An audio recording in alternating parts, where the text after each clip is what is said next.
গুলি করছিলেন এবং খুব ঠান্ডা মাথায় গুলি করার পর তিনি আবার খুব আরাম আয়েশ করে মাথায় হাত দিয়ে খুব একটা ভাবভঙ্গি নিয়ে আবার গুলি করেছেন এবং 7জনকে হত্যা করেছেন এবং তার যে গেস্টার পোস্টার ছিল তাদের দেখা যাচ্ছে মনে হচ্ছে তিনি এটাকে পার্সোনালি নিয়েছেন।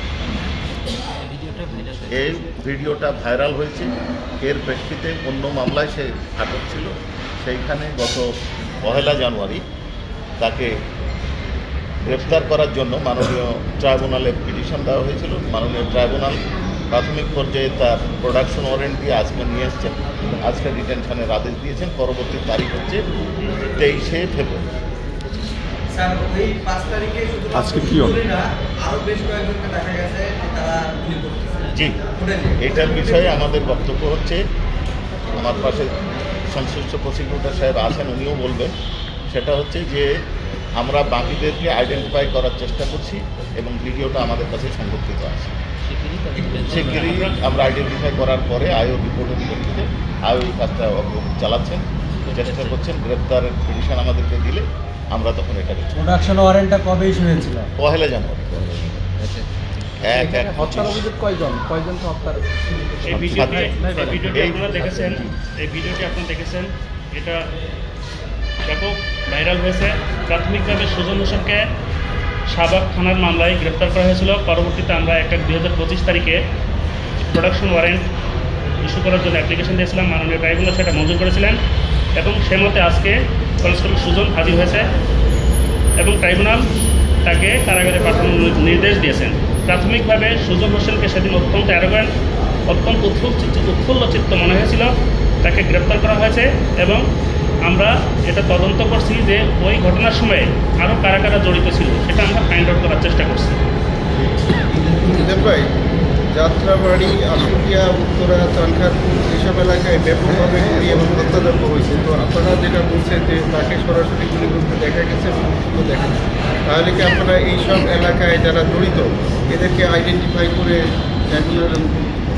অবশ্যই আমাদের যেটা সিদ্ধান্ত বা জনতার দাবি, যেটাই বলেন আপনারা কেন, যেটাই বলেন না কেন, সেটা হচ্ছে যারা মানবতা বিরোধী অপরাধের সাথে সংশ্লিষ্ট তাদের সকলকে আইডেন্টিফাই করা হবে এবং তাদেরকে বিচার করা হবে। সেটা সারা বাংলাদেশের, সেটা চট্টগ্রামে হতে পারে, ইয়েতে হতে পারে, নরসিংদীতে হতে পারে, খুলনায় হতে পারে, রংপুরের তো আপনারা জানেন আবু সাইদের বিষয়টা আছেই, আরও বিভিন্ন সারা দেশের 56,000 বর্গ মাইলের যেখানে মানবতা বিরোধী অপরাধ সংঘটিত হয়েছে তাদের সকলকে বিচার আওতায় আনা। আপনার সুজনের যে ভিডিও, ওই ভিডিওতে তার পাশে আরও কনস্টেবলরা আছে, একজন উপপুলিশ কমিশনার আছে, পুলিশ ডাক্তার আছে, আরও অনেকেই ছিল ওই একটা ভিডিওতে। তাদের ব্যাপারে সর্বশেষ কী তথ্য? দেখেন, তদন্তে যে তথ্যগুলো আমরা পাই সেই সব তথ্য সবসময় কনফিডেন্সিয়াল তথ্য, প্রিভিলেজ ডকুমেন্ট। কোনো ডকুমেন্ট যদি আমরা সিজ করে থাকি, যে ডকুমেন্ট যদি আমাদের কাছে এসে তদন্তের সাথে আমরা সামগ্রিক সব বিষয়ে কথা বলবো না। ট্রাইব্যুনালে যতটুকু তথ্য দিয়েছি সেটাই আপনাদেরকে জানাবো। সেটা হচ্ছে আমাদের ইনভেস্টিগেশন অনগোয়িং। যে সমস্ত এই ব্যক্তি এই অপরাধের সাথে সংশ্লিষ্ট তারা পুলিশের লোক হতে পারে, পাবলিক হতে পারে, অন্য সংগঠনের হতে পারে, তাদের বিষয়ে তদন্ত হচ্ছে। যেদিন আমাদের তথ্য পাওয়া যাবে সেদিনই তাদেরকে আমরা গ্রেপ্তার রাখবো। হ্যাঁ, এটা আমাদের পিটিশনে উল্লেখ করা হয়েছে যে আমরা তাদেরকে জিজ্ঞাসাবাদ করি। স্যার, ওই এলাকার এমপি সাহেব আগে ছিলেন, ওনার সম্প্রতি অ্যারেস্ট হয়েছে, উনি কি এই মামলার সাসপেক্টেড হিসেবে আসতে পারে?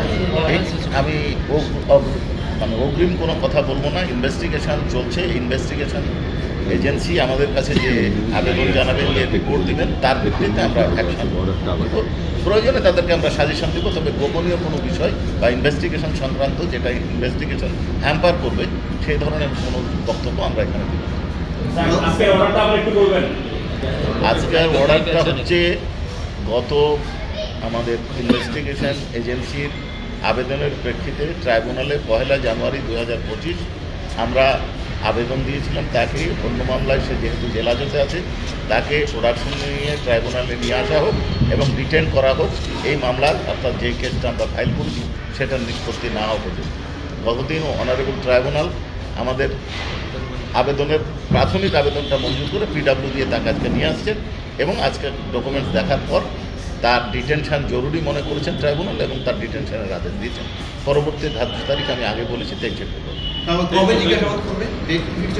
এটা আমরা এটা আমরা সময় মতো জানতে পারবো, আপনারা সময় মতো জানতে পারবেন।